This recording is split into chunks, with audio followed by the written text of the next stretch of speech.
이재성의 인생 경기, 그런데 김민재는 최저평점. 두 선수의 운명이 엇갈린 코리안 더비, 현지 반응 및 경기 리뷰 들어가겠습니다. 자, 한국 시간 14일 밤에 시작해서 15일 새벽에 끝난 분데스리가 14라운드 경기였습니다. 마인츠의 홈 경기였고요. 마인츠의 이재성, 홍현석, 그리고 바이에른의 김민재, 이 세 선수가 모두 뛸 수 있는 코리안 더비가 예상되는 경기였고요. 역시나 성사가 됐습니다. 김민재, 이재성이 둘 다 선발로 나왔고, 이제 홍현석이 마인츠에서 교체 투입이 되면서 3명 다 경기장을 밟고 또 맞대결을 하는 그런 모습이 나왔습니다. 그런데 경기 결과가 상당히 좀 뜻밖이에요. 마인츠가 2대1로 승리를 거두면서 이번 시즌 분데스리가 무패 행진 중이었던 바이에른의 첫 패배를 안겼습니다. 그리고 주인공은 바로 이재성이었죠. 이재성 선수가 2골을 다 넣었습니다. 자, 경기 내용부터 간단하게 보죠. 사실 마인츠가 초반부터 잘했어요. 이날 움츠러들지 않고 강력한 압박으로 바이에른을 괴롭혔습니다. 바이에른이 요즘 약간 정상이 아니라는 거, 특히 이날 좀 이따 말씀드리겠지만 수비진부터 주전이 못 나왔거든요. 그리고 이제 다 지쳐 있었고요. 이런 상황을 좀 인식한 것 같아요. 그래서 마인츠가 웅크리지 않고 강한 압박으로 나왔는데 잘 먹혔습니다. 그러면서 바이에른이 초반부터 당황을 했고요. 그 와중에 마인츠가 전력 누수가 있었습니다. 주전 스트라이커 부르카르트가 초반에 질주를 하고 슛을 하다가 부상을 일찍 당했어요. 그래서 이제 사실은 득점력 공백이 있었는데 그 득점력 공백을 메운 선수 바로 이재성이었습니다. 이재성이 전반 42분 선제골을 터뜨리게 됩니다. 상대 빌드업을 방해하고 공을 따내는 과정부터 이재성이 기여를 했고요. 그리고 왼쪽에서 중앙으로 크로스가 넘어올 때 바이에른 선수 올릿에 발 맞고 공이 휘었어요. 그러면서 이재성을 막아야 했던 김민재를 지나쳐서 이재성의 공이 오늘 좀 행운이 따랐고, 이재성이 이거를 약간 일종의 발리성으로 잘 마무리하면서 득점을 합니다. 김민재에게는 약간 불운이기도 했고 수비 실수도 있었죠. 그건 뒤에 또 얘기를 하도록 하겠고요. 이어서 후반 16분 이재성이 한 골을 더 넣으면서 팀이 2대1로 달아나게 되는데요. 공이 오른쪽 측면으로 빠졌을 때 윙백 안토니 카시가 절묘한 힐패스로 김민재 다리 사이로 공을 빼낸 다음에 이게 지프의 크로스로 이어집니다. 이 크로스를 받은 이재성, 정말 절묘한 터닝 동작으로 수비와 골키퍼를 모두 따돌리고 마무리했습니다. 이렇게 하면서 이재성이 2골을 모두 터뜨렸고, 이후에 바이에른의 사네가 한 골을 따라잡았지만 2대1로 마인츠가 승리를 지킬 수 있었죠. 이재성은 뭐 엄청난 활약을 했다고 보면 되겠습니다. 김민재 선수, 이날 유독 힘들어 보였고 좀 이따 말씀드릴 통점도 굉장히 안 좋은데요. 사실 좀 그럴 만한 이유가 있었습니다. 이날 김민재 파트너로 우퍼메카노가 안 나왔어요. 우퍼메카노가 다음 경기가 라이프치히와의 빅매치인데 경고를 한 장 더 받으면 못 나오는 상황이었기 때문에 아마 그날을 위해서 아껴놓은 것 같아요. 그래서 김민재, 다이어, 에릭 다이어 조합으로 센터백을 구성했거든요. 근데 이게 패착이었던 거죠. 두 마리 토끼를 다 잡으려고 이번 경기에는 살짝 쉬어가면서 다이어 쓰고 다음 경기에 김민재, 우퍼메카노를 다시 가동하겠다 이런 생각이었겠지만 이번 경기부터 패배하면서 팀이 결과적으로 패착을 한 셈이 됐고요. 또 측면 윙백에서 에너지를 좀 불어넣어줬던 알폰소 데이비스도 부상으로 빠져있죠. 뒤에 골키퍼도 3순위 골키퍼인 페레츠죠. 뭐 여기저기 다 구멍이 많았습니다. 김민재 전후 좌우가 다 주전이 아닌 그런 좀 아쉬운 상황에서 경기를 했고요. 김민재 본인 상태 어땠습니까? 요즘 저희가 말씀드리고 또 현지 보도에서 나온 것처럼 김민재 선수는 한쪽 발목 또 반대쪽 다리에 무릎이 좀 안 좋은데 보존적 치료만 받고 그냥 통증을 좀 안고 그냥 뛰는 상태예요. 좀 옛날 방식이긴 하지만 옛날에 막 진통제 맞고 뛰는 그런 거 있잖아요. 거의 뭐 그런 정도의 상태로 경기를 소화하고 있거든요. 그렇다 보니까 사실은 본인 컨디션이 안 좋았습니다. 근데 이제 우리가 이런 거를 이해할 수는 있지만 뭐 굉장히 몸이 안 좋은 상황에서 팀을 위해 헌신하고 있다. 이런 걸 참작하더라도 뭐 그래서 경기력이 결과적으로 안 좋았으면 결국 평점은 낮게 나오는 거기 때문에 낮은 평점 보면서 몸 상태 때문이니까 올려줘 이렇게 말을 할 수 없거든요. 이제 낮은 평점의 이유를 우리가 말할 수 있을 뿐이죠. 솔직히 김민재 경기력이 이날 평소만큼 좋지는 않았다. 다만 김민재가 실점 상황을 비롯한 결정적인 수비 장면에서 뭔가 좀 연루가 되긴 했는데 그 밖에 잘한 장면도 많았다라는 건 얘기를 해야겠습니다. 다이어가 뭐 익히 우리가 아는 대로 약간 좀 느리기 때문에 수비를 많이 하지 않았어요. 김민재가 전후 좌우 돌아다니면서 빌드업부터 뭐 탈압박 그리고 수비할 때 헤딩 경합, 공 걷어내기 온갖 플레이를 진짜 하루 종일 했습니다. 그런데 그걸 너무 많이 하다 보니까 2개를 못 맞고 거기서 이제 실점이 나온 것이죠. 자, 세부 기록 보겠습니다. 풋몹과 후스코어드의 평점과 함께 볼 수 있겠죠.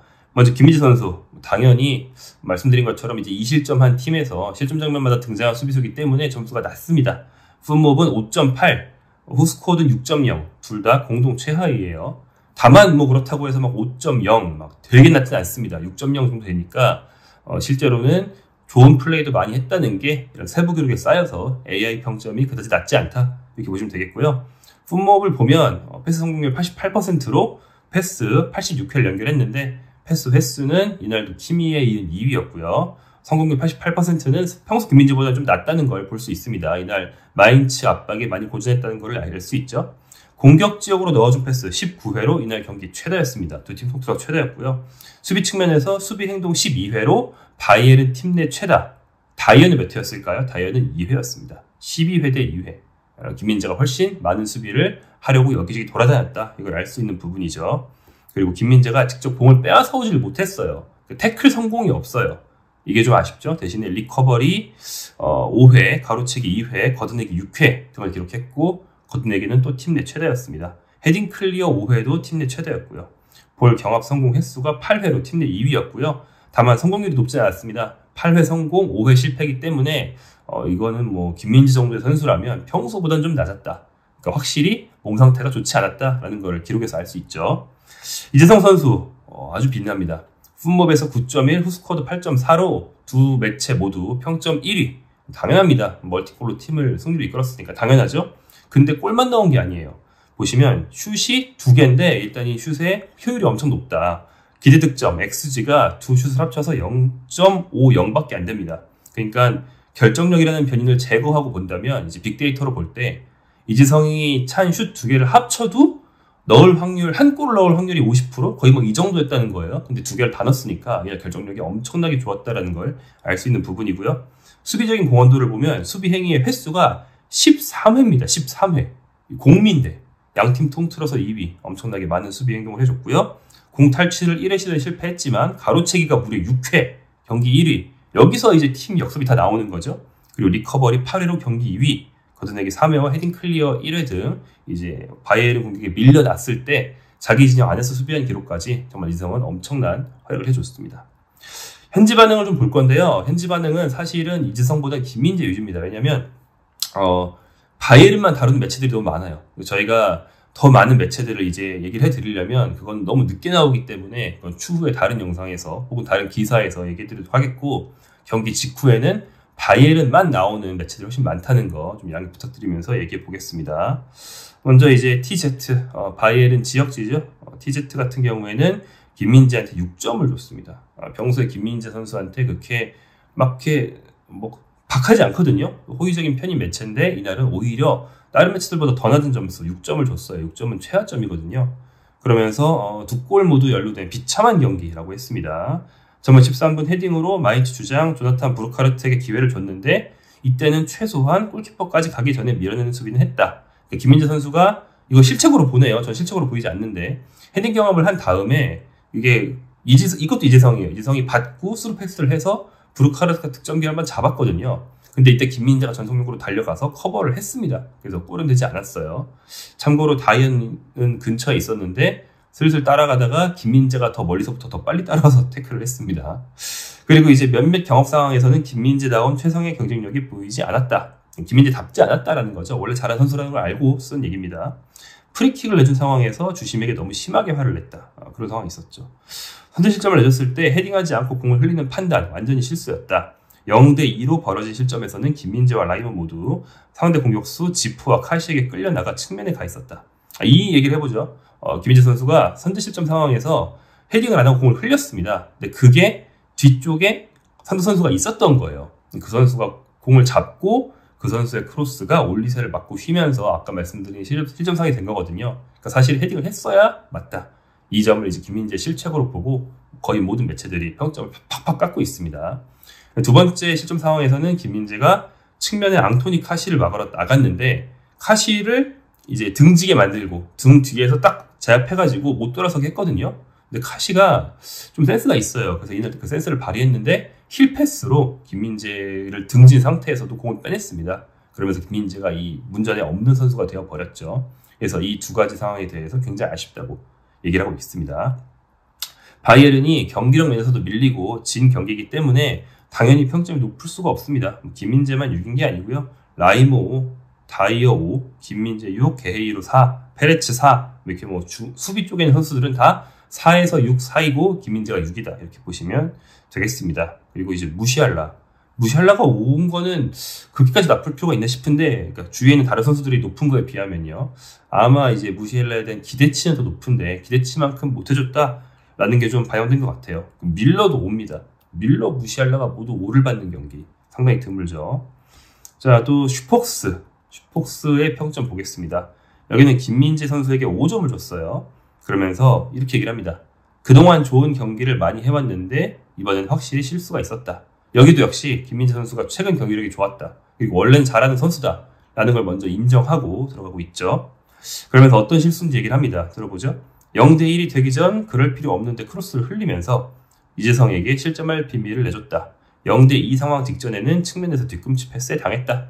제가 좀 전에 말씀드린 그 상황들에 대해서 꼬집으면서 5점으로 깎았습니다.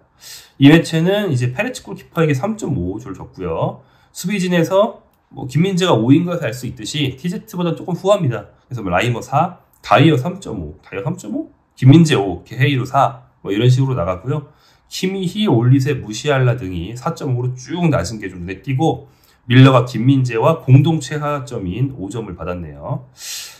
보시면 다이어가 두 매체 모두 김민재부터 높죠?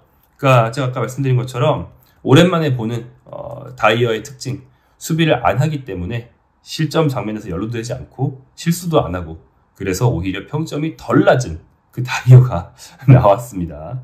다이어 선수가 보면 패스 성공률도 김민재보다 높거든요. 근데 그게 어떤 식이냐면요, 페레츠랑 다이어가 횡패스, 백패스를 막 돌립니다. 그러다가 결국 김민재한테 폭탄 돌리기처럼 공이 와요. 그럼 김민재가 앞으로 뻥 차내면서 전방으로 줍니다. 그럼 그게 이제 마인츠 압박으로 끊겨요. 그럼 김민재는 롱패스 실패를 한 거고, 페레츠와 다이어는 숏패스 성공을 한 거죠. 이런 식으로 스탯이 잡히거든요. 폭탄 돌리기 같은 느낌이 좀 있었고요. 다이어 선수가 팀에 많이 적응을 했는지 이제 전진 수비, 그러니까 뒤에만 머물러 있는 게 아니고 앞으로 올라가서 막 괴롭히고 이런 수비를 했어요. 근데 문제는 하고 나서 복귀가 느리다는 거죠. 주력이 원래 느리고 좀 판단이 아주 빠르진 않으니까. 그렇다 보니까 수비에 공간이 많이 생겼습니다. 결국 다이어는 이런 좀 여러 안 좋은 아쉬운 상황 속에서 빠졌고, 나중에는 미드필더 고레츠카가 뒤로 내려와서 김민재 파트너로 뛰면서 다른 공격 자원들을 투입하게 되죠. 근데 이날 투입할 만한 공격 자원이 케인의 부상 이후로 좀 없다 보니까 뭐 마티스 텔 정도 넣었는데 큰 효과는 없었던 그런 경기였습니다. 그러니까 전반적으로 팀이 지쳤고 부상자가 많다라는 것이 터졌어요. 그래서 진 건데 그거에 대한 어떤 평점상의 독박을 김민재가 썼다, 이렇게 보시면 되겠습니다. 그래서 경기 후에도 현지 매체들을 보면 김민재한테 평점은 낮게 줬지만 김민재 왜 못했습니까? 이런 얘기를 막스 에벨 단장이나 콤파니 감독한테 막 물어보는 게 아니고 그냥 전반적으로 체력 고갈, 또 부상자가 많이 있는 점, 뭐 이런 팀의 문제 때문에 진 그런 얘기들을 나누고 있거든요. 그러니까 뭐 낮은 평점은 평점이고, 하지만 현지에서도 깎았을 뿐 귀책 사유가 크지 않다라고 본다, 이 정도로 보시면 되겠습니다.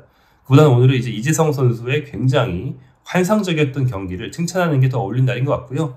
이재성 선수는 뭐 많이들 기억하시다시피 홀슈타인킬 2부 시절에도 바이에른을 상대로 한 포칼 경기에서 바이에른을 탈락시키는 활약을 한 적이 있고, 마인츠에 온 뒤에도 도르트문트, 바이에른 이런 강팀만 만나면 유독 강했습니다. 그리고 최근에 5경기 동안 이제 4골 2도움이죠. 5경기 동안 공격 포인트 6개를 하면서 엄청난 활약을 했고, 이 기간 동안 팀은 4승 1패로 상승세를 탔습니다. 그 중에는 도르트문트전 승리, 바이에른전 승리가 다 들어가 있고, 이재성은 모두 공격 포인트를 올렸다는 거예요. 강팀 킬러.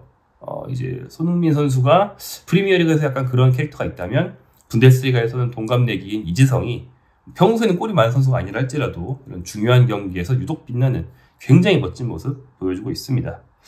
자, 김민재 선수로 돌아오면요, 다음 경기 파이팅하면 됩니다. 이번 경기는 뭐 말씀드린 것처럼 질만해서 진 건데, 문제는 팀과 본인의 컨디션이 일주일 뒤에 있을 라이프치히와의 경기까지 돌아올 수 있냐라는 게 문제입니다. 만약에 이날 안 돌아와서 전반기 막판을 마인츠 패배, 라이프치히 패배 2연패로 끝낸다면 아마 그래도 선두는 유지한 채로 겨울 휴식기를 맞겠지만 굉장히 승차가 줄어들고 흐름상으로도 안 좋아지겠죠? 그러니까 그런 2연패도 또 김민재가 독박을 쓰는 일도 없이 바이에른이 시즌을 잘 마무리했으면 좋겠고요. 마인츠도 이 상승세 타서 그동안도 막 앞서 시즌들에도 그런 적이 있어요. 유로파리그 갈 것 같다. 챔스 갈 것 같다. 근데 결국 막판에 미끄러져서 애매하게 12연전에서 끝나고 그런 적 많거든요. 이번에는 진짜로 이성과 홍현석이 함께 힘을 합쳐서 팀을 유럽 대항전에 올려놓는 그런 멋진 시즌이 됐으면 좋겠습니다. 이번 바이에른전 승리를 보고 가능할 것 같다 느낌이 빡 왔습니다.